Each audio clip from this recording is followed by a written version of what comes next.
be here. I've got a bit of a sniffle because I went on public transport over the holidays. We were just in the middle of abusing me verbally, and then we were talking about Ange in his video that we've just seen recently of him as a younger, equally disagreeable person. What do we think of that? Wow. Tony, all yours. Oh, wow. Well, like I say, he does look at. Let's say time hasn't been kind to him, but that could be said for the same of all of us. Yeah. Yeah, exactly. But if you want this to be the how should we say, the X-rated version, it's still the same he was before, isn't he? Basically. Yeah, I think I spelled with a K or a C, and a silent Q. No, I think you're absolutely right. I think he's still got that sort of belligerence about him, which some people find endearing. Those people, of course, are mentally ill, and we've had Trump derangement syndrome. So you have a president who boosts the economy, gets more people of colour, diverse backgrounds, all voting normally, legally, and stops war and looks after nations who need looking after, like Israel. And people go berserk saying orange man bad. And now we have people who, despite an appalling win record, despite intransigence when it comes to tactics and this, that and the other, and despite the fact that he has clearly been a huge factor in Tottenham's physio room being full of people who've got popped hamstrings, just don't want to hear a word said against him. They want to back him. They want to keep him there forever. And I just find the whole the cult of Ange. Maybe that's what you were saying earlier, Tony. But I find the whole cult of Ange thing very, very strange. Yeah, it's bizarre. And you look at that interview with Craig Foster. Throughout the entire interview, Craig Foster was doing a great job just trying to pin him down, saying, well, do you take responsibility for this or not? And he was doing everything he possibly could to blame everybody else. Yeah. And not accept any sort of responsibility, which is, pretty much a narcissistic tendency, isn't it? Let's face it.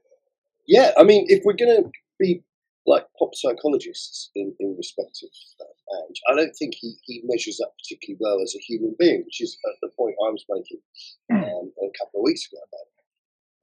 I don't think that he's a balanced, particularly decent human being. And I think it's like that thing, I got a job in Atlanta in a mall playing Santa because I was the only one the suit would fit, the old Alice Cooper line. And he, just because he's sort of a bit portly and a bit avuncular looking, I don't think he's actually wearing it particularly well. He just comes across to me as disagreeable. And it's not because people are asking more questions like, why haven't we got any players? Why have we got 11 number one team picks in the physio room? I just feel that his demeanour is pretty sucky, for want of a more whilst I was chilling out last night, laying on the sofa thinking about bouncy castles and fun bags, I was trying to think about. Were you on a train in your dream? Yeah, a slow train.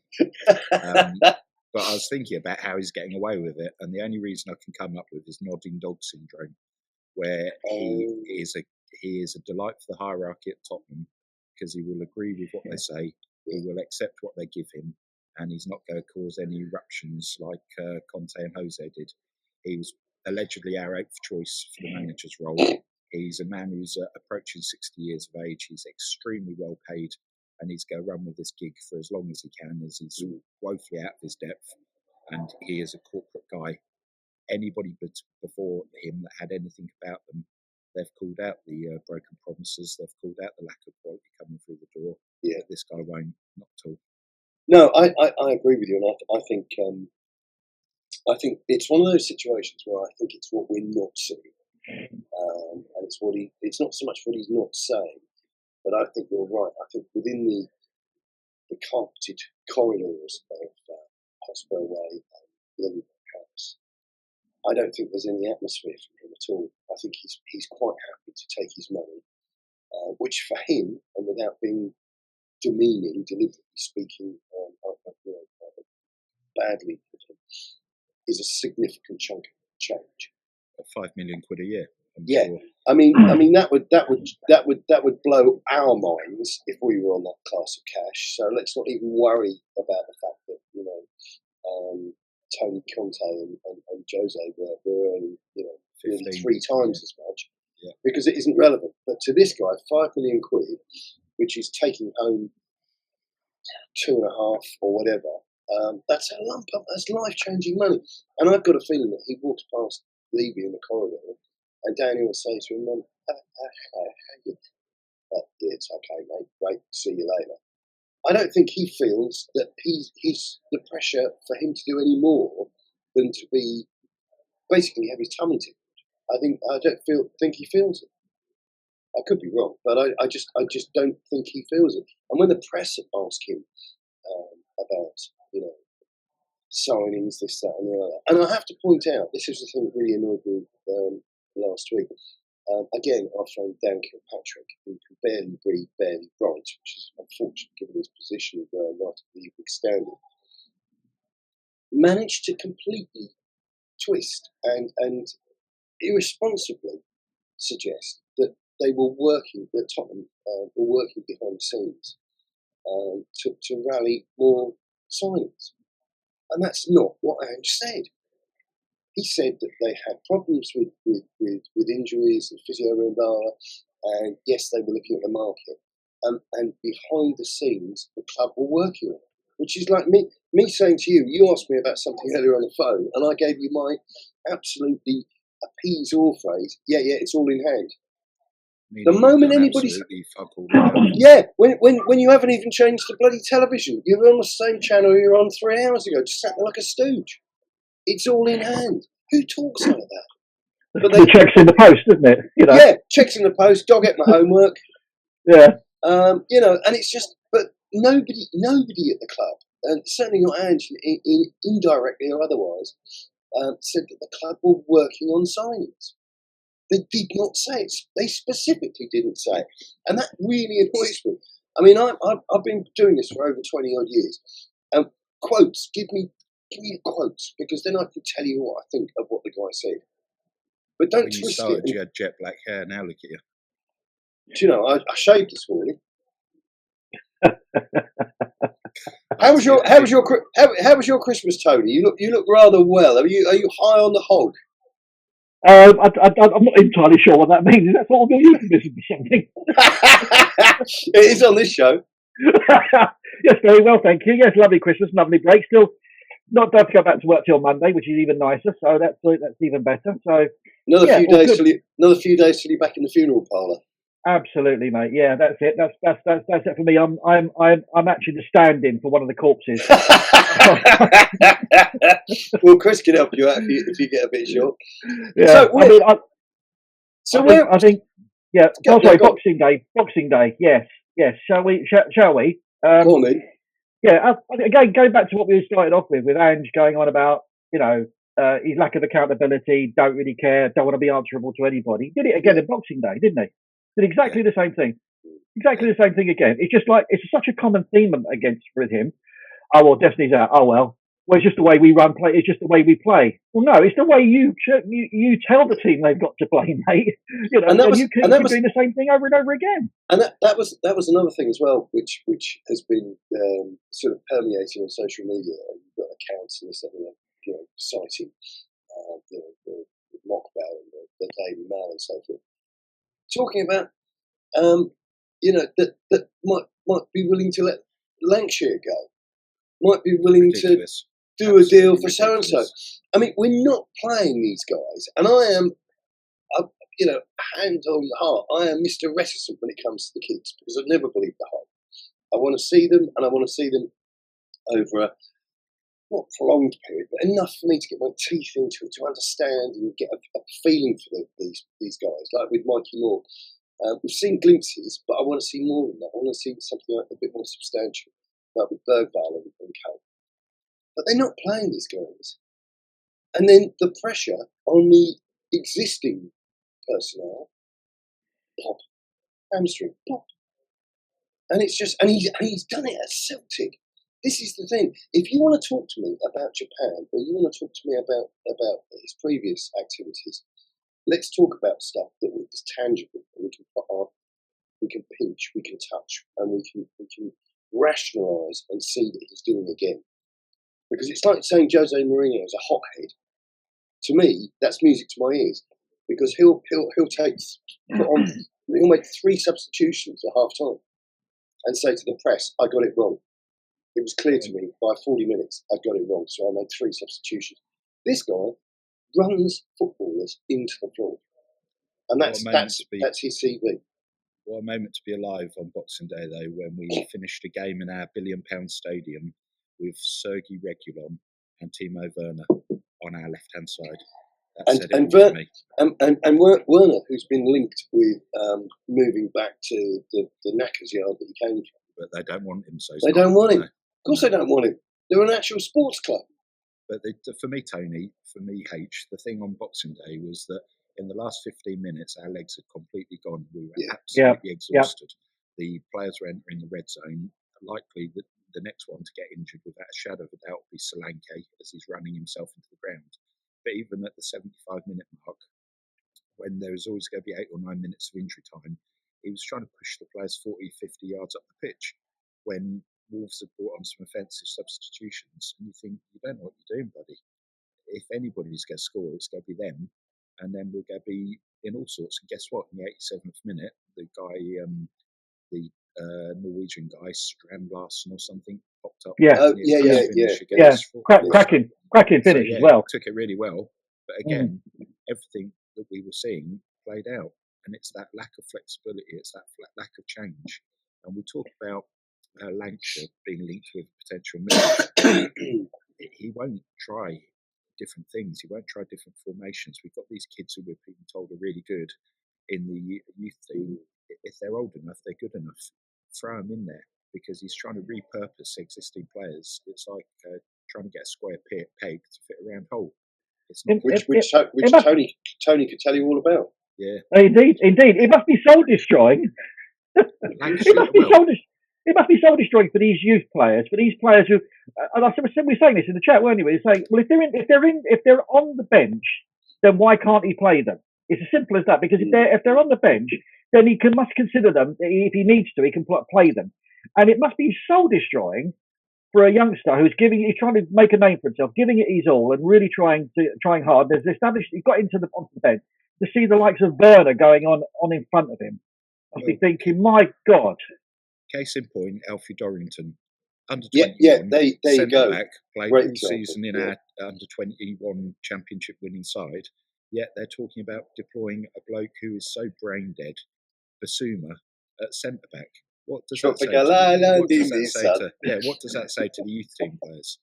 There's no route into the first team. They might as well not be here. We hear all this. We heard this when Ange first came in, or was came in about he's really good with developing youth players, etc., etc. I have seen none of that. Full of guano. This is part of this sitting around the campfire rubbish with Thick Dundee. That you get all of this stuff that's kind of, I don't know. It's just kind of thrown into the. It's a complete misdirection. Oh, he invests in youth. He's a developer. No, he isn't.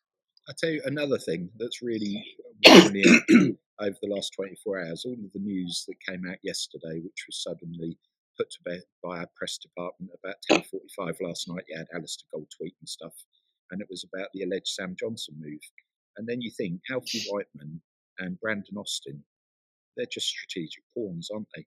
They are both. None of them are good enough to make him compete for the first team jersey or the backup goalkeeper jersey, but they're English, so they're homegrown, but they're cheap and they're on low salaries. They're cheap. They're never going to be professional footballers. They're cheap. They're cheap to feed, and their value is inherently for Spurs is on the spreadsheet.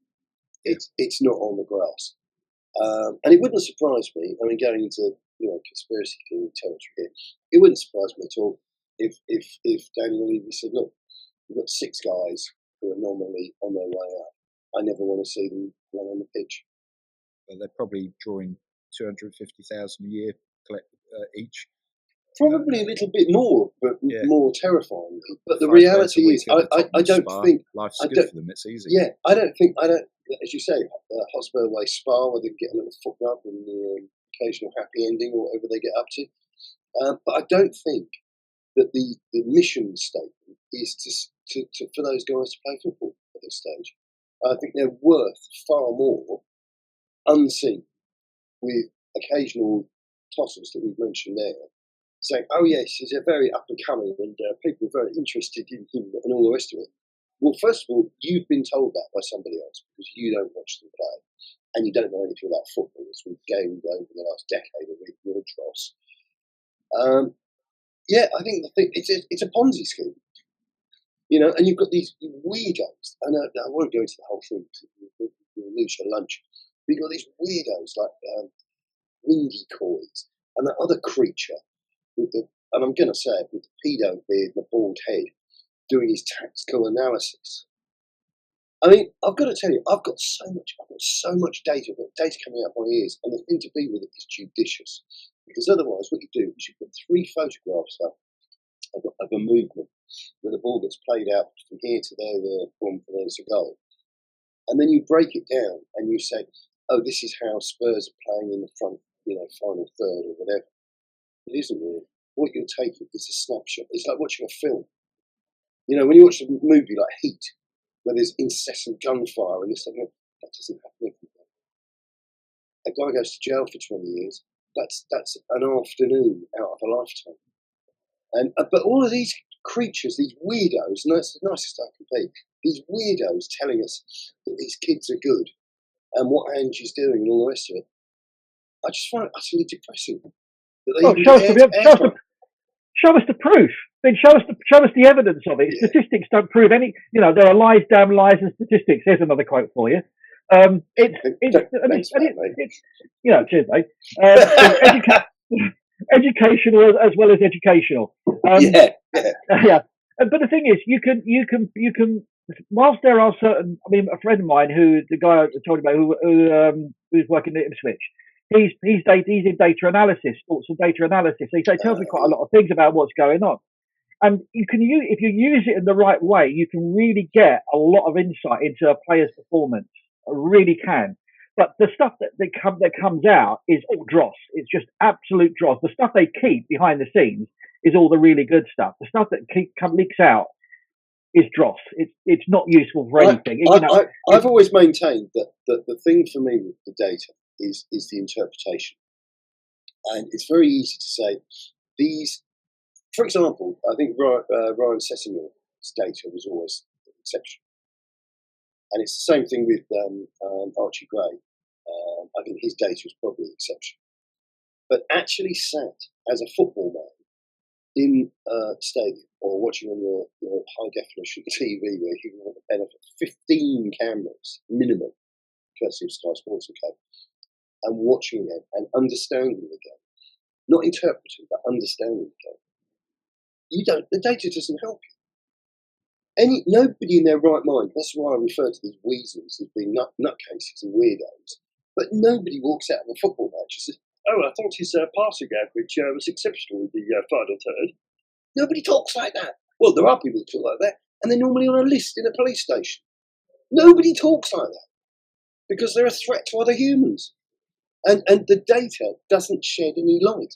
All you're doing is you're spouting, you're churning out words that are relevant to the football arena or debate or whatever you want to say. Data is useful. Go on, Chris. The key with any data is it's got to be validated against something. So it has to stack up with reality. That has to stack up with reality. You take the data and you compare that with the optic of what these two things are seeing. Literally, that was literally what I was going to say, mate. Literally that. You become data-driven is when you are entering the analytics world and you're almost in Formula One comparing what the engine's doing during the racing. And the effect of changing the tyres at a certain lap and all the rest of it. That's where we hear. Thank goodness for that, he's gone. I think the point he was making, which I was going to make, the goal that's in that. But it's true, isn't it? It's not only is it about the data. The data is the analysis after what we've seen. It's Correct. not about. That's the point. About, it's secondary. It's secondary. It is. It's basically, well, from that game, from what we've seen, what conclusions can we draw when we then look at the data as well? So they work in conjunction with each other. What we saw and what our report says and what we think we saw from the game, and then we look at the data and say, well, does the data back up some of the things that we've seen? Does it identify some trends that we didn't see? That's fine when you're doing that. But when you're then using the data as the way to say, well, that's telling us that everybody's playing really well. Well, no, but you just lost, mate. So don't tell me you played really well because you lost. Yeah. I mean, it's like I say, for example, like Ryan Sessegnon and other players who are, I can imagine, who we've seen the data that shows that they're exceptional. I mean, we always have to think with Harry Winks, his passing, accuracy passing, was always in the upper 90 percentile, which is sensational.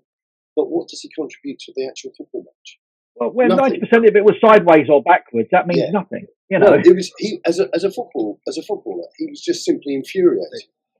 He's back, girls. Sorry, guys, I didn't realise. Honestly, Wi-Fi at these Jaguar dealers is really dodgy, isn't it? Yeah. Did you get logged out? Yeah, so they logged me out, and it caused me all sorts of issues. They'd probably been watching you on the CCTV, snaffling all those biscuits before. No, they had concerns that I didn't fit the rebranded image of the brand. But as I was saying, are you having a bubblegum pink wrap on the new car? No, they said that you took the last one of those up. So yeah, I was just making a point that data has to be verified against other things. Lang talks about this data-driven model. It's linking with less than inspiring names, and that's in the past where people like David Pleat had the eye of picking genuine talent. Well, this is what Tony said when you were gone there. Data is whatever you want to think of it. It's secondary, and the crucial thing is that because those tell you that you've had a good time. If you're a fan, those tell you that boy's got talent, or he's well got a nicely formed left foot, or whatever it might be, and then the data supports that. You can't wander around as these weirdos do, saying, "Oh, well, if you look at no, I don't want to look at that. What I want to do is I want to look here. I want to look at the game and understand what I'm seeing, and hopefully enjoy myself." Because that's what we're about as fans. But yeah, this whole business with data, I just think it's a little bit nutty. We don't need a new goalkeeper anyway, mate. We don't need a Brandon Austin or an Alfie White. We've got Archie Gray. He's doing every other fucking thing, isn't he? Well, that's just a disgraceful thing. And what I find particularly galling is that you've got this surreal business whereby Fraser Forster is on the premises when we've got 3 or 4 other people lurking around the background, as you say, who we're told are wonderful, but can't get a game. And the idea is, but the point is, is they're saying, oh yeah, and in January window, do me a favour. They say, oh yeah, go look at the goalkeeper. No, they're not. They're absolutely not. This is like a guy in his 70s who's been a confirmed bachelor his entire life, turns around to his next door neighbour and says, I'm going to get myself a wife this year. And anybody who's got anything about them recalls Josh Keneally from his loan at Leyton Orient. He's got 7 clean sheets on the bounce. Yeah. Leyton Orient were in a woeful position until their current manager took over, and they've been shooting up the league, and both Connolly and Donnelly have been playing really well. But going back to the Boxing Day game against Wolves, talk to me about that save Forster made with his foot when somebody hoofed one in about 20 yards away. His arms are up in the air. And you're like, fair play, it worked. But where is that in the goalkeeping textbook or on the manual? It was just bizarre. I think that's the manual that's got a page missing from it. Yeah. And it's on that page. It's on that piece of paper that's floating around in the Aston car park somewhere. It's our world-class coaching team, isn't it? That's what's doing that. Yeah. But yeah, I mean, the guy is a buffoon, and we know that because of these, and we know it because if we look on transfer market, we can see the graph, the line that you never want to see go in this direction, going from the top left to the bottom right. He's not worth a meal deal sandwich thing at WH Smith's at the airport. He's not worth that much money. And he's Tottenham Hotspur's #1 goalkeeper. I was sitting at the dining table just in the few days leading up to Christmas, talking to family, enjoying food and drinks, and at the corner of my ear I could hear about this death of this prominent Australian, and I heard the words Dundee, and I turned quickly, and then I found out that the crocodile, the iconic crocodile Dundee, had died. So at that moment, I was very upset. Yeah, actually, that caught me because I saw that on I think it was the Daily Mail or something, and I thought, no, and I clicked on it because you very rarely open any of those articles. He had a good innings, that lad. But when I hear Crocodile Dundee, I continually think of Thick Dundee, and it's just it won't escape my tiny little mind. Right, mate, I love the way these things. I love the way these things catch on because I called Robbie Keane pointy shouty bloke. PSB, because he was pointing and shouting, and that caught on. And a mate of mine was at the lake, which was the lane of this new monstrosity, and he said there were two lads in front of him, one turned around to the other, said, pointy shouty blokes having a bit of a Western Superman this afternoon, and it just catches on. I've seen that on Facebook a few days ago. Yeah, let's back Thick Dundee and all the rest of it. I think it's funny. Right, well, you've ruined that bloody film for me now. I can't shout "That's a knife" anymore, can I? That's a knife. That's a knife, mate. That's a knife. Honestly, it's just. But the thing is we just don't see. One of the things that's popped up recently on Facebook, and I've just had to sort of pull back a little bit from that sort of looking at that stuff. And this is not. I've been accused of being a bigot, so I don't give a shit what people think about what I say, because at the end of the day, I'm saying what I say. I don't know how you live with yourself, frankly, but you know. I know it's terrible, but putting himself off all the time. I know I know it's the thing I have to do in football. I have to pull myself off all the time. So there he goes again, folks. The amount of how should we say, people from down under who seem to think that Ange is some form of god. And, you don't know anything about... the one thing I got told the other day, you know nothing about him. You know nothing about his record. You know nothing about this. I can do research, fella. I can actually go and look at stuff. I can actually do the stuff. Just because I may not have been there when he did it, mate. I think more importantly, you should say to people, I'm able to keep my eyes open for 90 minutes while he's still on the touchline. Offering nothing. Nothing. You know nothing about his previous performances. You know nothing about how he did this and how he did that. Actually, I do, because I've done my research. I've gone and looked at stuff. I've then gone and seen it firsthand, and everything I see doesn't back up what you're saying has happened. He might have been successful at Celtic, but every manager's been successful at Celtic. That's not some great achievement. He's not turned the club around. He's won in the J League, where, well, frankly, I can't even begin. That's probably Sunday League football, something like that. So nobody really gives a crap about that. Sunday League with the suntan. Yeah, exactly. And then he wins some sort of Australasian Cup or whatever. Well, yeah, whoopie do. I'm impressed. Let's get some sense and sanity here, chaps. The thing is, they will call you a bigot for bemoaning and demeaning and decrying him for his achievements. But the reality is, and again, we use these. The reality is, these are a side issue. All of this nonsense that he's been involved in, where he's been successful, who cares? And it's not because we're bigoted, colonialist, English, nasty people. It's just the reality. It's like saying that you're the most influential man in your village. I am. Well done, mate. So, speaking of Yves Bissouma, they love that. The moment you make any comment like that, they go absolutely mental. Absolutely. This goes out to you. Just watching this bit of the thing go, nobody cares. Breaking news, nobody cares. Only you care, but you're not right in the head, mate. Crazy in the coconut. It's that thing, I'm offended. Oh, well, good for you. Congratulations. Unfortunately, we're out of badges at the moment because the last bloke was given dozens of them. Yeah, I don't have a problem with people if they say they're offended. Fine, tell me why you're offended. Okay, tell me. I'm offended. I don't think you're. Well, great. Tell me. Just give us a good reason why. Come back with a rationale for why you think I'm wrong. Yeah, no, but these people don't have anything approaching a rationale. They just wander around and say, "Well, you can't say that, and that isn't very rational. I didn't like the way you inferred." Well, guess what? Nobody cares. Nobody cares. And you care at the moment. It's fashionable to be offended. Yeah, you've got a mind virus, and hopefully you can get some treatment before you bore everybody. Elderly members of our public being arrested for memes they post on social media. Yeah, that tells you what way this nation's going. Yeah, this guy killed and terrorised children, but I don't want you to say anything about it. That's the where we are. And when you are incapable of seeing that for being so just intellectually corrupt, that's when you realise you're in trouble.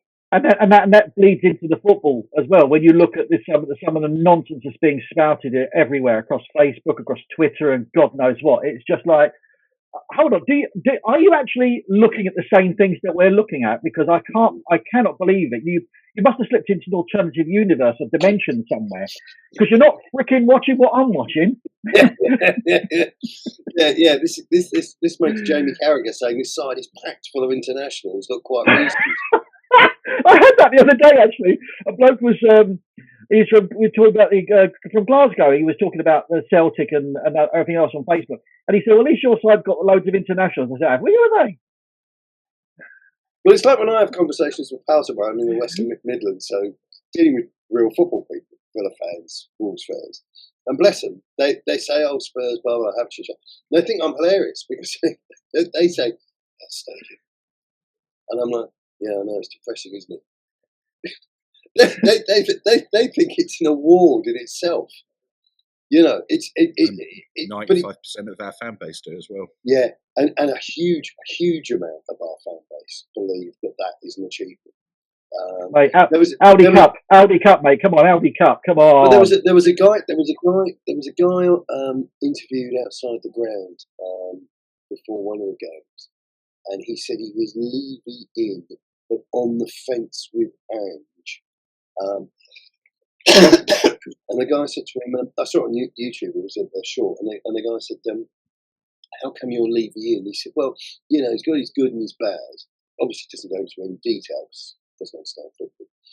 And says, "But when you look at the stadium, that's like me being an abusive partner in a relationship, and you say to the woman, you know, how is it? You know, give us some quotes." And it's, got a fantastic car house. I didn't build the car. I don't even own the car. I'll give you a really simple choice here. Would you rather have the old stadium and win trophies, or have a new stadium and win shag all? Well, walking back to the old stadium every day of the week. Yeah, I mean, it's that simple, isn't it? It's that simple. But you see, the problem is though, generates revenue for the owners. Yeah, exactly. And that was why it was built in the first place. And if I couldn't get to finger a beer again, I'd be devastated. Oh no, much use away, mate. What did you call it? You called it the soul harvesting device, which I always thought was really yeah. But it is a soul harvesting device. I mean, I always had a problem with buskers. And I got this from my dad because I'm of an age when there used to be a guy playing the guitar on the tube. And occasionally you get these guys who are insanely good and couldn't understand why they didn't have a record deal and the rest of it. But most of the time, it was somebody who had an amplifier who should have had the amplifier taken away from them because they were just churning out a noise and it was disagreeable. And I just find this business of you have a football stadium with buskers in. To me, it's the antithesis of football. It's absolutely just ugh. And all these idiots waving pints going, "Oh, yeah, whatever" to it. It's just mindless. It's stuff you wouldn't even do in your own house if you were on drugs for 6 weeks. Just really weird. If I, we were promised, and this is this thing about Levy, and we know nobody's going to remove him unless they give him £5 billion or whatever. We know that. Yeah. But we've said this before, and it's the same thing, isn't it? We were told it would, the new stadium would have no impact on transfer activities and revenues related to the squad, etc., etc., etc. And we've had nothing but that ever since. Now people are going to say, but we spent 65 million on Solanke. And I keep saying to people, well, you can spend 65 million on anybody you believe in like, but are you spending 65 million on the right person? 65 million sounds like a lot of money up front, but then look at the detail of the deal. That's the devil is in the detail. That's where it really counts, because it might sound like 65 million up front. 65 million is a lot of money. But how long is that being paid? How much is Solanke being paid? Whereas if you spend 40 million on a really quality player, but his wage demands were 350 grand a week, Levy's not interested. He's not interested. Well, what I find curious, Tony, in your younger days, were you ever economic with the truth to get a filly into the pleasure zone?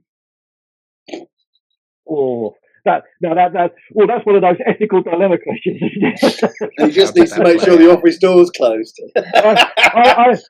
If I was in America, I'd be pleading the fifth on that one, Chris. Yes, very wise. That's the exact thing that has happened to our fan base. Yeah.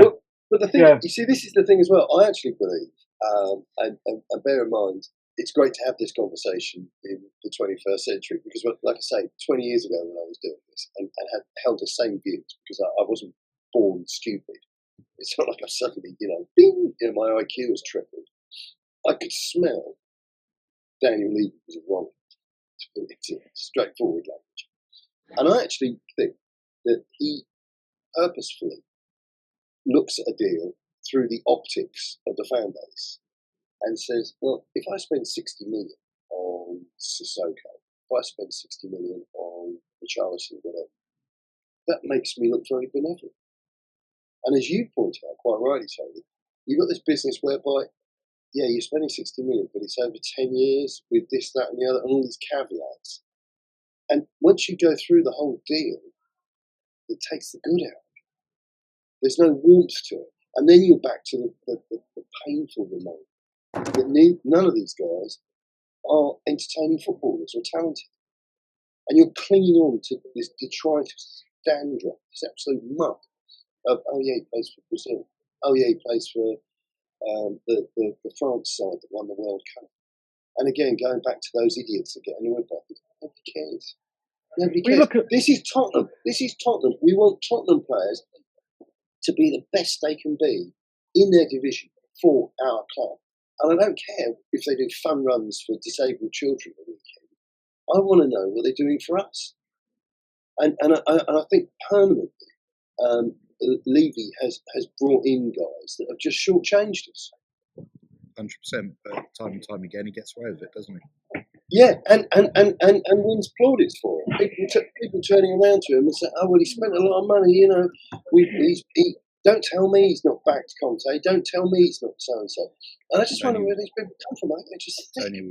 Tony was just securing the door and increasing the sound mufflers. I've never seen the fear of God go flash across a man's eyes like that. I plead the fifth. Don't ask him about his nefarious past. Mate, excuse me. Don't ask, don't tell. That's my motto. Don't bother knocking. You'll get no reply. It's like a weekend in Upminster. What happened in Upminster stays in Upminster. Never leave. As you said. So what do we think is going to happen in our next games? Who have we got? Newcastle United. Newcastle tomorrow morning, is it? 12:30 kickoff, isn't it, tomorrow? That should be fun. Half 12 to you, Governor. Yeah. That's probably going to be an outcome that would best be suited for the adult channel. I tell you something. I've been. I mean, I always reference the betting markets because you never see a bookmaker that's closed, as they say, and it gives us a good bit of guidance because that again is data driven, very on a cold basis. Just give me another coffee. Just on a call to my funeral parlour. Dos cappuccinos, por favor. The ice is melted in that one, mate. Do you want to freshen her up? I've just been giving her a thorough briefing about Brennan Johnson. That's what they call a foot rub in that part of the world, kids. But yeah, I think both teams to score for Newcastle is irresistible. The problem is we're going up a team with Ishak in sensational form. They've got Anthony Gordon, who brings speed directness and creativity to the mix. They've got a unit in Joe Linton in midfield. They've got Bruno Guimaraes in midfield. They've got Fabian Schär. They've got men playing men's football in an organised team who have quality going forward. What is there to fear? I'll tell you what will be interesting, and I think if my suspicions are founded, we won't hear from a lot of Tottenham pundits, is that when you see the way the Newcastle broke the ball, they play in a sort of from the midfield forward, a very fast, progressive attacking game. And when they talk about Ange being on the front foot, I'm increasingly not seeing it at all. Really not. Well, the last what 20. Okay, I know Chris said that we were quite rightly we were out on our feet pretty much the last 15, 20 minutes, but that was a lot of that was also down to the fact that Wolves were pushing us back. They weren't giving us a chance to go forward, and I cannot see Newcastle allowing us to say giving us that luxury either, because that's the way they play. They play on the front foot, and at the moment with their personnel and the way they play and their tactics and the whole sort of makeup of the team, they're better at it than we are. Yeah, I mean, it's interesting. Like I say, the way that the narrative, if you like, has changed from fans, and you're seeing now that people are the same, or having the guts, or whatever you want to call it, the authority, to say that, well, there was a good 10-game new manager bounce, and then it's just been a meandering mess, and you only have to look at those dreaded win percentage numbers to see that he's like a guy. I watched an episode of The Office the other week where they go on a boat, a little jetty thing, and Dwight is given the role of steering the ship, but it's a dummy wheel. That's being done by the guy on a computer inside, but he's standing there like that, and he thinks he's steering the ship, and I think that's Ange. I think Ange is quite shrewd driving the ferry. I don't get this analysis, and this is another thing that crops up in the Ange in. And there's one particular page on Facebook every day is posting Ange in, basically. We can't keep going through this cycle of sacking managers. Well, you can if they're not doing very well. Yeah. Thanks for that. All the guys at the DEI office for chipping in on that one. Well, we can't keep firing pilots that drive planes into the floor. Does that particular page pay homage to David Rakesh and the Waco siege as well? Do they try and convince that was a good idea? Yeah. I mean, but these people are out of their minds. And the terrifying thing is that they say this with, again, that authority. Because ideology, I think the word is. Correct. They tell you with this, very sincere thing, well, we can't keep doing something that's daft. Well, in isolation, mate, you're right.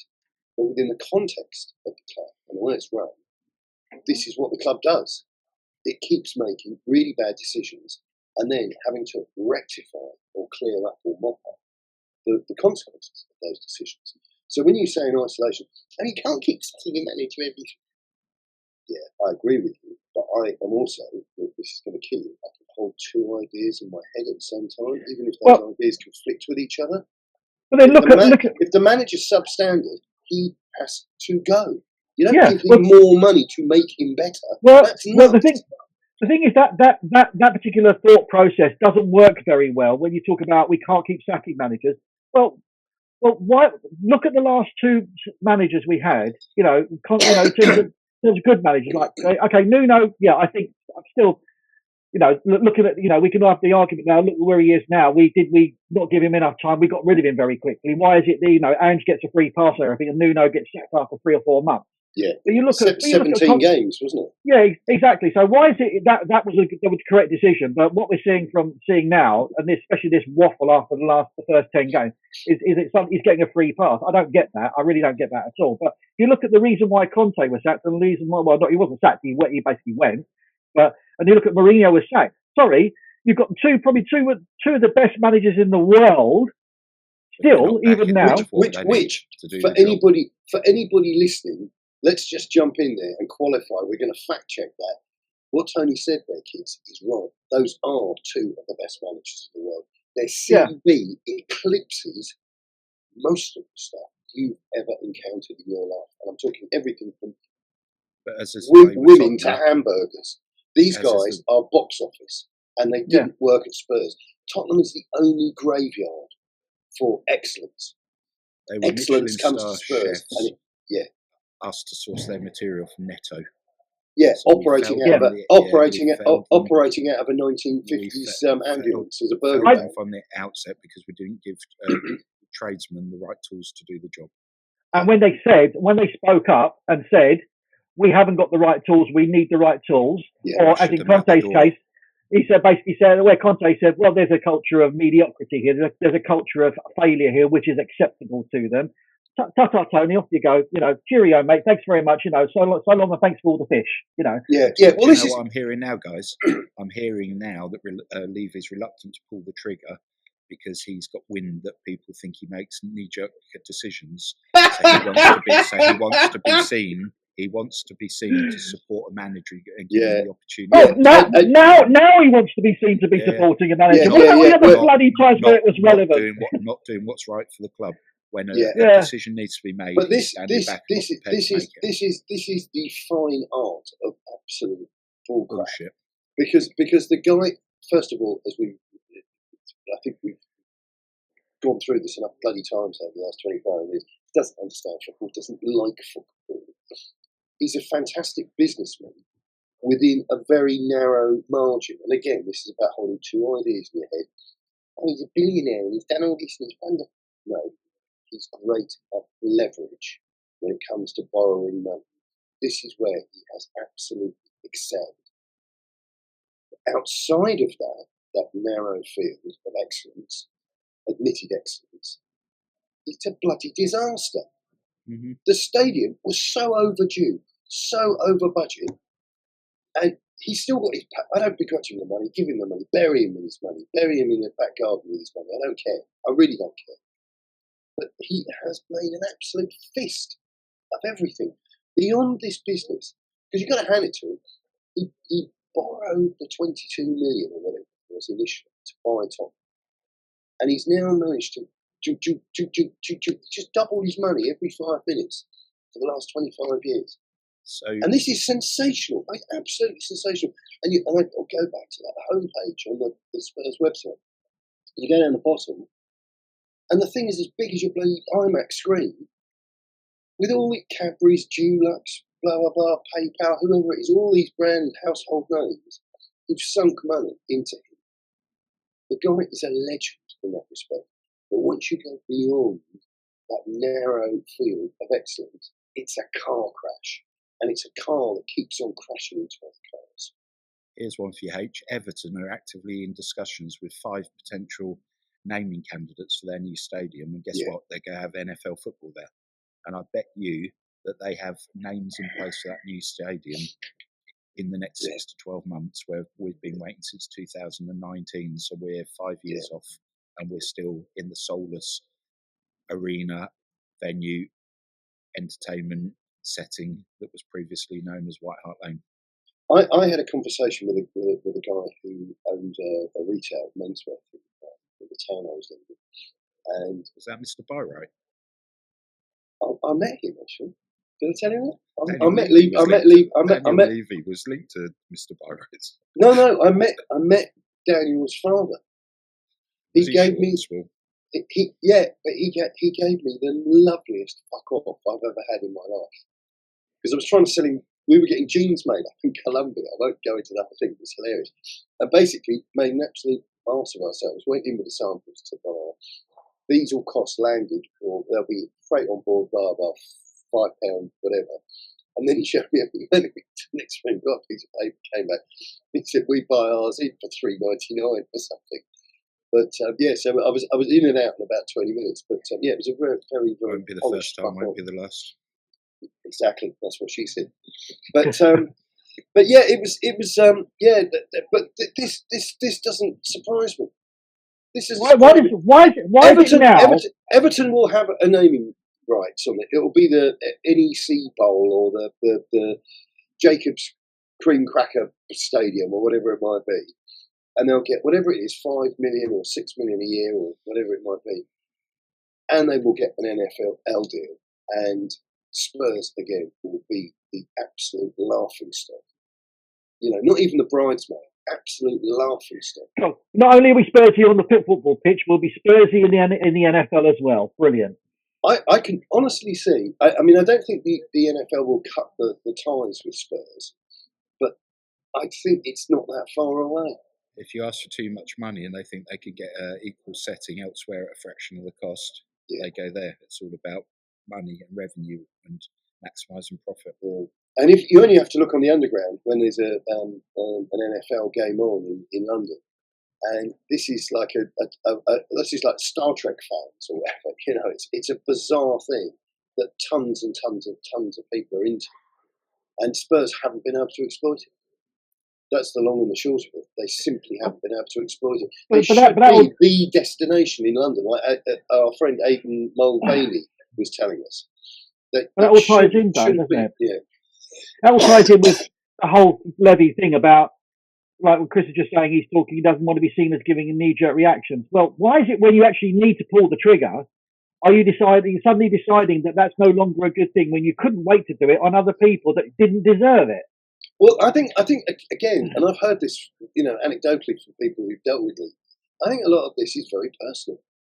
I think if you don't shower him in praise and you know, kowtow and show reverence to the fuck, he takes it very personally. And he's got form for it. He does have form for it. When the pressure comes on him, he always looks for a scapegoat, and it's often the manager. So now the tactic is to turn up the volume in the stadium to drown out the regular boos that are increasing louder and louder game by game.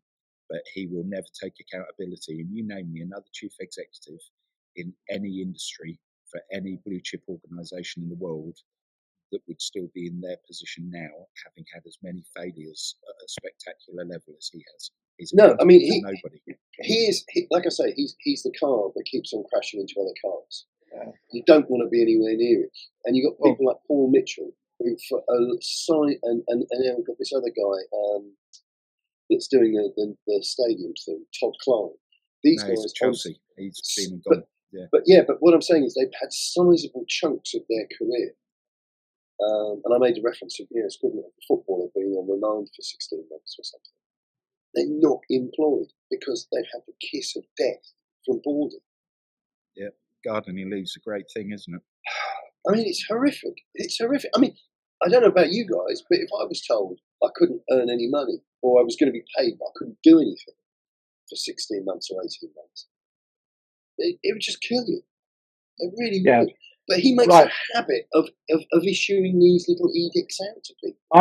I've known people go on gardening leave in various different roles, and trust me, they do things. It's just a question of it's always on the QT, always on the QT. Yeah, but the trouble is, if you're Paul Mitchell or you're Todd Klein, you can hardly sort of. I'm just going down to the shops, but in actual fact, you're off to a race course to set up Goodwood or whatever. You know, that doesn't happen. Perhaps it's not the best example to use, but look how quickly Man United brought that director of football in, who was put on gardening leave when he left Newcastle United. Yeah. Dan Ashworth, Yeah, Dan Ashworth. And within a few months, they'd come to the conclusion he wasn't the right man. Guess what? He's been marched out the premises really quickly. Yet when a decision needs to be made, and it needs to be made for the right reason, we're absolutely abysmal at doing it. No, we're shocking. I mean, I've made this case endlessly over the last couple of decades.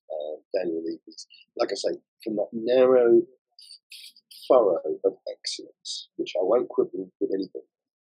But don't lose your mind and think it's any broader than, because it's a narrow little trough of excellence which none of us, and certainly very few listeners or readers or whatever, come close to replicating. But beyond that, it's a car that keeps crashing into other cars. If I had to liken Daniel Levy to somebody from the past, it would be the captain of the Titanic. He knew the iceberg was there. He had the opportunity to stop, but now he ploughed on into it and look at the consequences. Yeah, well, there you go. It's a car that crashes into other cars, but on water. I mean, the guy's a clown. I think he suffers from what I call Fernandez syndrome. So you remember we wanted Bruno, and we ended up with Gedson. Gedson, yeah. We But wanted no, we ended up with Joe Roden. Yeah, but it's just rather terrifying. And again, it's like the cult of Ange. We have this cult of leaving, where there are people who, I don't know, they get up in the morning and think, well, he's the CEO of our football club, so he must be really good. And again, it's going back to that thing, can you hold two ideas in your head at the same time? I can hold two ideas in my head at the same time. One of those ideas is he's got a very narrow, thing of brilliance, and the rest of it is a complete shit show. You're allowed to say that. You're allowed to think about things and form an opinion. But there are people out there who just get, it's tremendous. I mean, that was it. That was a comment that guy made in a video, and he said, "Oh, I'm leaving here," and he said, "If you think of where we were." Oh God! If I hear that one more time, I think I might just scream. Well, I think I'm about to burst into tears, which will be good because I'll also could spontaneously fucking combust. So hopefully one will deal with the other. Yeah. Did you see that post I put in our group chat last night? And it was a guy who had he had a poll in respect of the poll. Would you want Ange's? Would you want a poll? You vote on it, not a current poll or a big poll that you prod people with. The only good poll is a deed. You know, he said it's not like I got news. The only good poll is a deed poll. Some of them are terribly hard workers, Yeah, but the question he posed was, would you want Ange as manager for next season if we finished out of Europe and didn't win a cup this season? Let's assume injuries continue to be an issue. 59%, yes, stick with Ange. 41%, no, move on. There we have it, boys and girls. In the softly spoken words of Mother Teresa, fuck off. I mean, where do they actually get these mugs? Absolute mugs. If the bubonic plague was to come back but didn't hurt any children, would you be in favour of it? Yeah, okay. Amphetamines are inherently bad for you. Yeah. Even in very small doses. Yeah, people with brains need not apply, basically, isn't it? It's just ridiculous. Don't bother knocking, you'll get no reply. It's terrible. It's just terrifying. But that's not a made-up thing. That those 59% of whatever, they are symptomatic of who's out there. But their rationale, going back to what we were saying earlier, their rationale, what we've seen certainly from. Okay, we're not examining the whole market, but certainly we're seeing it from Facebook and Twitter and things of this nature is, we can't keep sacking managers. Well, that's not a rationale. That's not a rationale, full stop. So if you're using that as one of your rationales for answering that question in that poll in that way, well, you're already dead in the water, as far as I'm concerned. So you can't do that. But these are the same people who when it's raining, will say, "Oh yeah, but it's good for the farmers." Yeah, mate, I haven't got an umbrella. I really need an umbrella. This is not fun. I'm soaked to the bloody skin. I didn't bring a coat. I need an umbrella. And you're telling me about there might be a good turnip forecast. Ask a farmer whose field is been flooded and is getting no subsidies from the government. He'll tell you what to do with your bloody rain. Yeah, exactly. Did you see the other day that AC Milan got rid of the Fonseca, who we were linked with previously because they were 8th in the league, living up to expectations. Sorry, Richie Cunningham, can you repeat that? Let's go to Arnold's and have a burger. Yeah. All right, 8th in the league, not living up to their expectation, much in that building. And where is Conte at the moment in the Spanish league? Where is Conte at the moment? Second. Oh, really? I'm shocked. I'm shocked. Well, he's a terrible manager. Well, you shouldn't be shocked because he's a professional. I mean, we've got this fat moron who's, like I say, the Dwight K. Shrew, who's driving the boat with the wheel. They get the kids to play on. I mean, it's just ridiculous. I mean, the thing is, the reality is, and this is the thing. I mean, we've got this business of incompetent, narcissist, psychopath, call it what you want.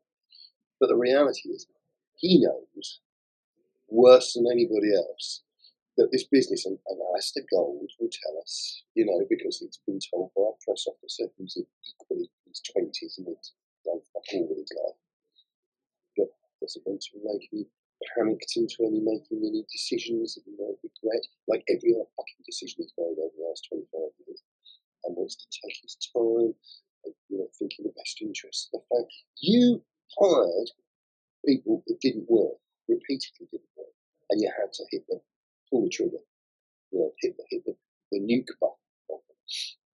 And then you're trying to spin us with this codswallop that you're taking this really highbrow intellectual approach to.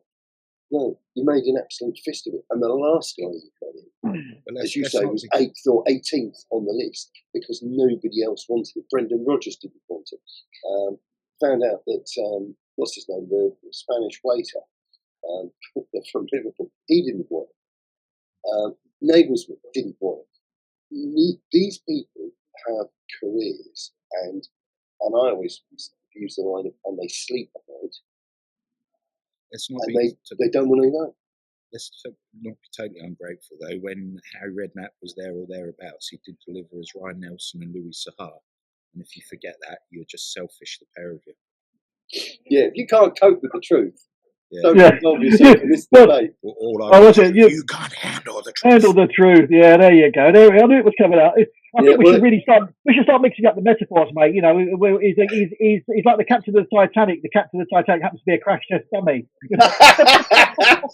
But I just find it extraordinary that the lunacy of Spurs has people talking as if they're deranged. I mean, I know we live in crazy times where women have penises and all the rest of it, but this is part of the same problem. Oh, I guarantee you, though. Something you want to tell us about H? Yeah, I've got a new cushion on this chair. That's all I can. It's who he is, Sheila. It's designed for men like me, love.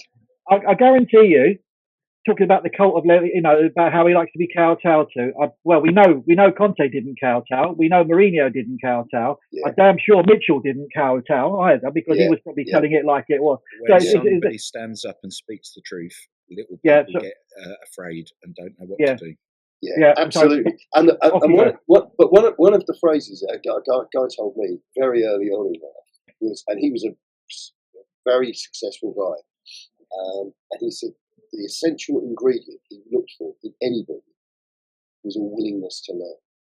No matter what position they were at, what their status was, no matter how low or how high, but a willingness to learn, which is about basically keep your ears open and listen, and you will surely, hopefully, pick something up along the way. You can learn something and not be afraid to learn. I mean, I've hit an age where I don't want to, it's the Homer Simpson thing. Don't tell me because I'll forget where I live. I'm very, very reticent on that. But when I'm talking to somebody and I'm thinking, actually, that guy's got a point and I've learned something. It's not like a fact, like how many nuts you can get into a box or whatever. I'm talking about a way of viewing things. And Daniel Levy is not interested. Mother knows best. And I only came up with that phrase a couple of years ago, which is not my phrase, it's obviously in existence. But that is Daniel Levy. Mother knows best.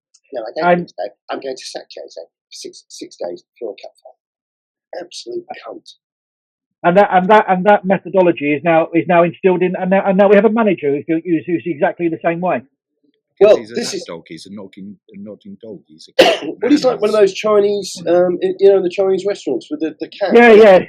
Cat. When you first see one of those, you think, oh, that's really cool. It's very simple, but I quite like that.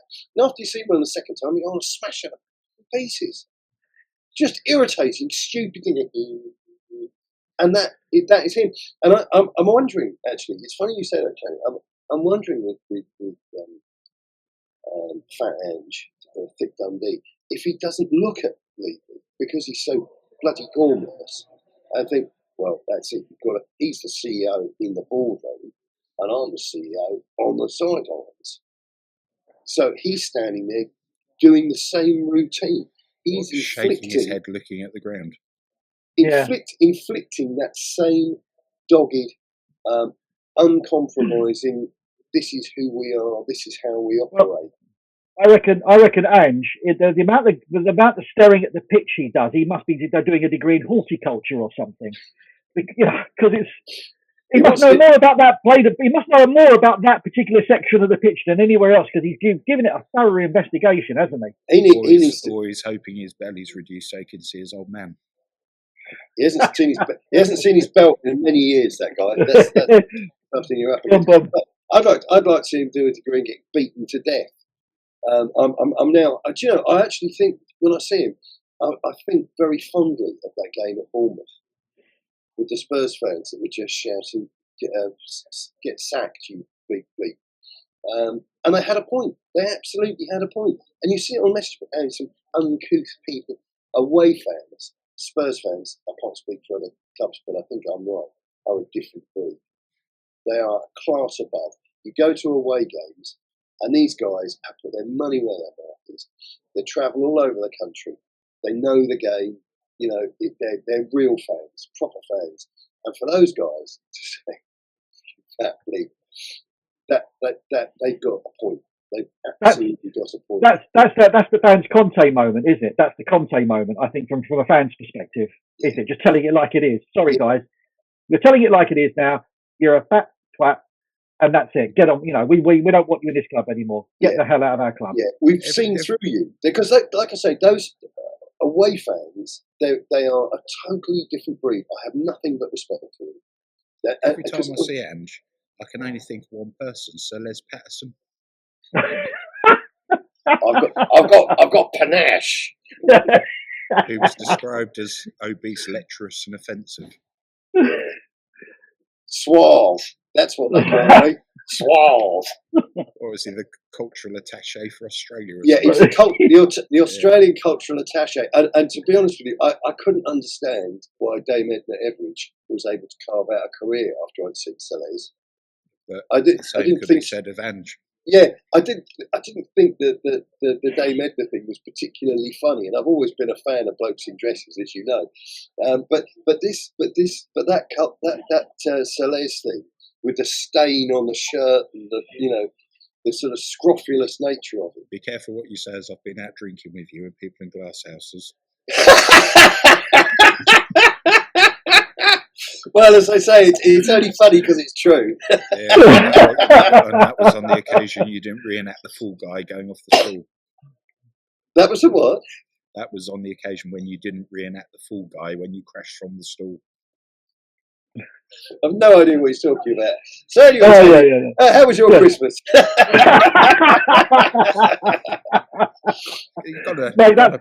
was smooth, mate. It's blood pressure. That's all. Mate, that was smooth, mate. That was absolutely smooth. No one noticed that.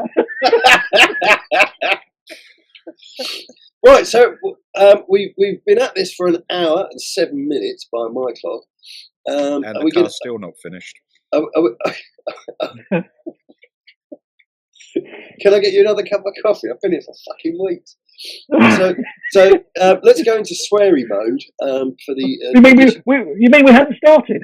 Yeah. All that punting and jeffering earlier was just a warm up. So where do we think this is heading? I mean, I can only see it going in one direction. I really can. I don't see any. Number one, Platinum Melbourne's. No, I'm talking about a cocaine overdose and falling off on a balcony. But I mean, what's the deal with Ange? How long do we think he's got? Because I cannot for the life of me. How long is a piece of string? I'd have expected him to be gone now with the transfer window opening. We've got to be wise with the £27.50 we're going vest, but you wouldn't trust that fella with your last. No, I mean, I find these conversations laughable, and the fact that we've then got this narrative about Daniel doing this and Daniel thinking that. Nobody gives a fuck. The reason he's still there is because to go back to well, but we know for you to return to the market is like you going back to a market, and all the traders looking away when you approach their stall because they know that you've got either fake money or wooden coins or whatever. That you're no good as a customer, and that's the reality of this household. Tomorrow we go get a fisting. it's going to go hard and deep against us, and we'll probably go lose about 4-1. I'd suggest. I think both teams to score is free money. And then who is it? Is it Wednesday, first leg of the cup against Liverpool? Is it? And we're going to get brutalised. It depends on who they. If Slot thinks no, I want to win this, and he puts out his full strength team, we may as well. It's not going to be pretty. So let's go back one step. So it starts with the rimming tomorrow, and then it goes balls deep on Wednesday night. And who finds the corpse? That's what because is it Tamworth or whoever in the cup? Yeah, that'll be the snuff tape. Beneficiaries of that. That'll be the snuff tape. Yeah, the corpse in the back of the Jaguar. The pink now Jag. I've got the new badge on it. Yeah. Yeah, that's it, isn't it? Is the showroom replete with rainbows or anything, or is it just rather boring and toxically massive? They asked me to remain in my own little corner, so I don't think I was good for business. He hasn't chosen; I just married. Yeah. And I'm heterosexual and white. Did you see that T-shirt on the chat? Was it with the McDonald's one? That's the one I posted. I'm surprised. I think you walked in with that one, mate, didn't you? You must have walked in with that one, mate. I didn't get that. What was that? Is that some sort of something? No. So back in the day, I went on a lads' holiday to Iron Apple in 98, 99. We turned up with custom made. Is that when you met your Greek publican? Stavros, yeah. I turned up at Gatwick Airport with a T-shirt reading, "If you think my attitude stinks, you should smell my fingers." They asked me to take it off before I boarded the plane. I thought, do these people lack any sense of humour? I wouldn't have asked you to take your clothing off if that was my plane. Just chucked you in the hole for the rest of the animals. I would have turned around and said, "Here's a jacket, sir." Yes. This is a very respectable flight, and I'm afraid we're going to have to ask you to put a collar and tie on. Yeah, exactly. Right, I think if I can't see, if things carry on as they are, I really can't see Ange lasting past February. Absolute tops. Yeah. And if he is, then basically forget, just write the season off, and he's going to still be there because we've written the season off already. Yeah, the season is kaplunk. It's over. Isn't it? I mean, there's nothing coming out of this season. I'm being terribly optimistic for a late season run, and when you then have me tested, you'll realise how ridiculous that statement sounds.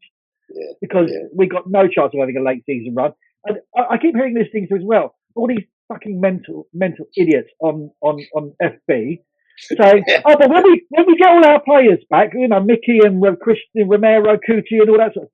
Great, but we weren't winning games when they were in the bloody team as well. No, this is part of the derangement syndrome, whereby the 10 games where people at the time, I don't think it's unreasonable to say they were a lot like me, and they were kind of getting to grips with the whole Ange thing and blah blah blah.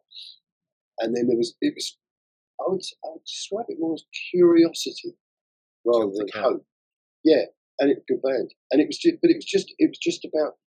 Could this turn into something? I'm thinking I can kind of see this. I suspect that it was like that. Now we're looking back in the rearview mirror, hailing that golden era, which was 10 games. Are we looking in the rearview mirror and that dinosaur's chasing us, and it's actually closer than we expected? Yeah, well, some objects. Yeah, exactly. I mean, But this is exactly it. We're looking in the rearview mirror, and it is like the thing of you look at your ex, and you focus, you fixate upon the positives, and the reason she's an ex is for a reason.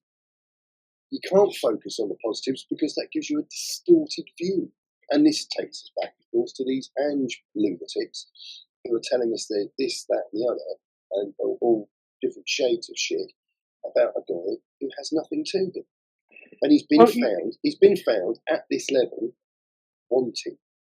Have you noticed?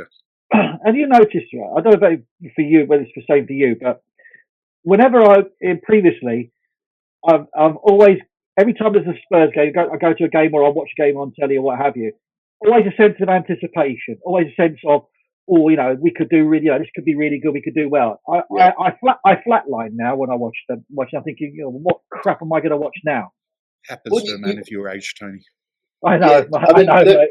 First of all, there are supplements. I'm taking loads of them. I mean, I rattle, but I think you're absolutely right. And the people that are really enjoying football under Daniel Levy in the 21st century are Koreans.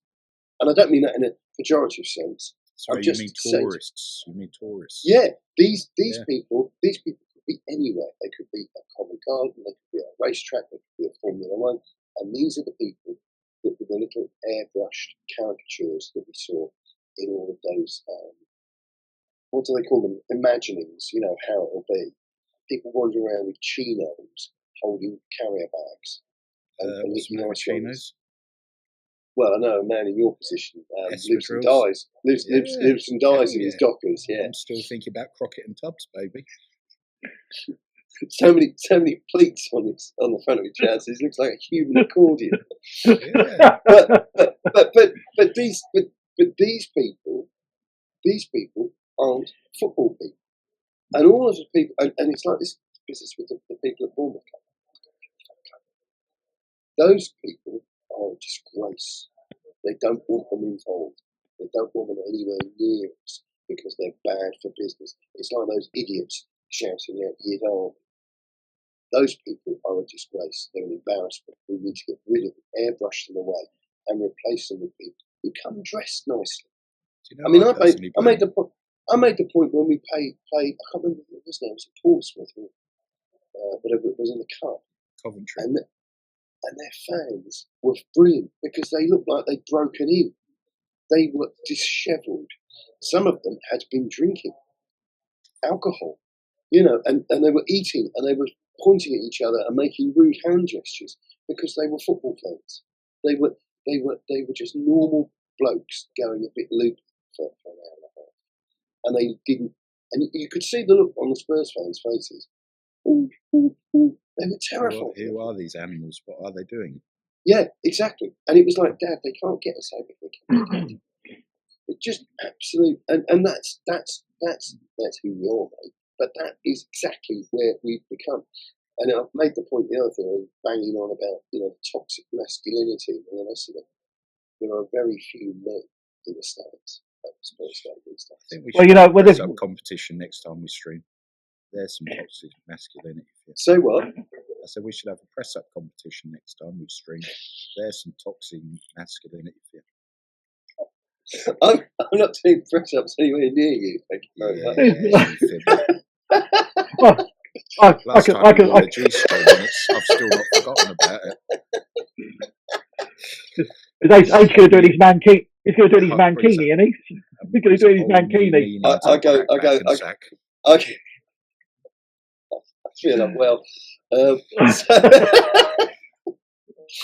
What we have become a club. We have become a club of homogenised Stepford fans. Can you spell that? Basically. Well, you can pronounce it, which you CHAT. CHAT. There you go. Next, boom. I'm here all week.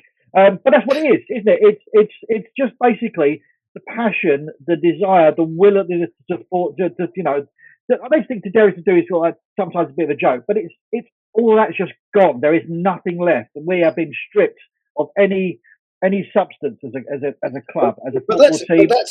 That's another facet of the fuckery that's afoot with this lot.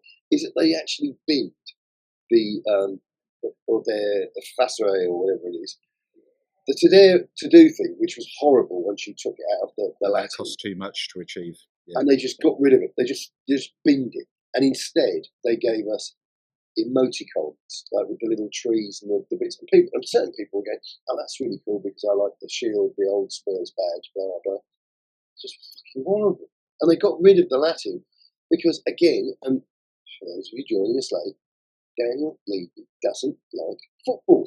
And the idea of competing and, again, wanting to kill your opponent, wanting to hurt them, wanting to be a clever cunt, that is horrible.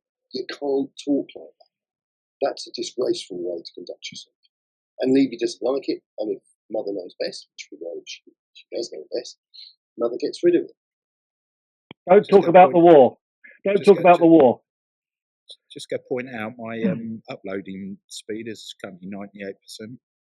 Well, I don't know. I don't know what to do. I mean, I might go for a Tommy tank. Yeah, absolutely. Right, is it? I think we've reached the end of the show here. It's an hour and 19 minutes. So, I want Chris to sort of pan round. I'm going to want Chris to pan his camera around now. I want to take us for a walk around the showroom, see all the rainbow flags. I think that would be in breach of the data privacy agreement when I entered this dealership. Anyway, well, there's people 4-1 Newcastle tomorrow from me, Chepsel. Well, there's a guy holding the back of a vehicle door open. Oh, look at the room in here! They said you only work Mondays and Thursdays. Light on his feet. You still got the pom-poms. Yeah, I just help out when they're busy. That's my motto. Right, gentlemen, thank you very much indeed. We'll see you all again soon. And don't forget, kids, don't forget a very serious spell is if you like it, hit like. If you want to subscribe, you'll get more.